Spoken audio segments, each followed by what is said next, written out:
2 பேரை தவிர யாரும் பயன்படுத்தலையா? இந்தியா முழுமைக்கு இருக்கு இந்த போதைப் பொருள் கலாச்சாரம், கொக்கைன். அதெல்லாம் மும்பையில் நீங்கள் அதானியுடைய போர்ட்டில் 20 லட்சம் கோடிக்கு மேலே 20 லட்சம் கோடிக்கு மேலே அந்த போதைப் பொருள் வந்து நின்னதுங்கிறது நீங்கள் பார்த்தீங்க. 20,000 கோடிக்கு மேலே வந்ததுங்கிறது ஒரு இது. அந்த கப்பலை திருப்பி அனுப்புனியா, கப்பலில் இருக்க சரக்கு என்ன பண்ணான்னு நான் ஒருத்தன் தான் கேட்டேன்.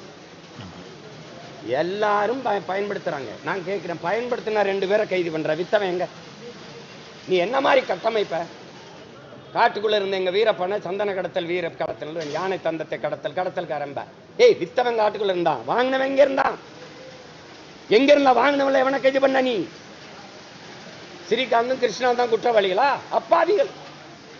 பல 2 பேரும் கைது பண்ணதுனால நீங்க இப்ப பேச வர்றீங்க இல்லையா? நான் வித்துக்கு தானே இருந்திருப்பான். நேற்று விற்கும்போது டக்குன்னு பிடிச்சிட்டீங்களா? வித்தவன் யாரு? அதை இந்த ஸ்ரீகாந்துக்கு வித்தவன் ஒரு அதிமுக காரன்னா அதை திருப்புறீங்க. அப்ப திமுக காரங்களுக்கு இந்த போதைப் பொருள் விற்பனைக்கு எந்த சம்பந்தம் இல்லை, எந்த சம்பந்தமும் இல்லை. திரும்ப திரும்ப சொல்றேங்க, ரூச சொல்றான், குற்றவாளியை பிடிச்சு தூக்கில போடுறதை நிறுத்துறா, அவன் குற்றம் செய்வதற்கான காரணத்தை கண்டுபிடிச்சு தூக்கில போடுறாங்கண்ணா. நீ குற்றவாளி யாருன்னு பாரு, எப்படி சரக்கு வருது, எப்படி விற்கிறான்னு அந்த வேற வெட்டு. நீ கிளைய வெட்டிக்கிட்டு இருக்க. நீ இப்போ உள்ள போட்டதுனால இந்த போதைப் பொருள் விற்பனை நின்றுமா இல்லை தடுத்துக்கப்பட்டுருமா? 2 அப்பாவி பலியாயிட்டான், அவ்வளவுதான். வேற அந்த 2 பேரை தவிர யாரும் பயன்படுத்தலையா? அந்த சுஜித்ராங்கிற பாடகி சொல்றாங்க, எத்தனை பேர் இடங்களில் எவ்வளவு இந்த கொக்கைன் விருந்து பரிமாறப்பட்டதுன்னு.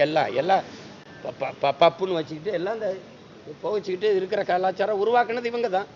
கணக்கு இல்லாத கஞ்சா கோயில் அடிவாரங்கள், கோயில் வளாகங்களில் விற்கிது, கல்லூரி முன்னாடி விற்கிது, பள்ளிக்கூடங்களில் கஞ்சா சாக்லேட் விற்கிது, கஞ்சா சாக்லேட் மிட்டாய்.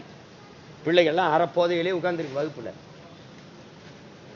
ஆசிரியர் பெருமக்கள் என்கிட்ட சொல்றாங்க, அவங்க பேச முடியாது, பேசினா உன்னை நீ வேலையை விட்டு நீக்குவேன்.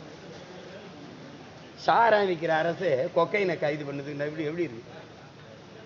எப்படி இங்க நீங்க இவங்க எப்படி ஆட்சி முறை இருக்கு? நம்ம குடிக்க போகும்போது காரில் போகலாம், குடிச்சிட்டு வரக்கூடாது, கைது பண்ணிக்கிறோம். எப்படி? அப்போ நீ எங்க ஒரு அவசர ஊர்தி ஆம்புலன்ஸை நிறுத்து, ஏற்றிக்கொண்டு வீட்டில் இறக்குங்கள. ஏன்னா இது எப்படி ஒரு நாடு? குடிச்சிட்டு வண்டி ஓட்டக்கூடாது, ஆனால் குடிக்க போகும்போது வண்டி ஓட்டிட்டு போகலாம். ஒருத்தனும் கழியக்கூடாது, ஒருத்தனுக்கும் கோபம் வரக்கூடாது.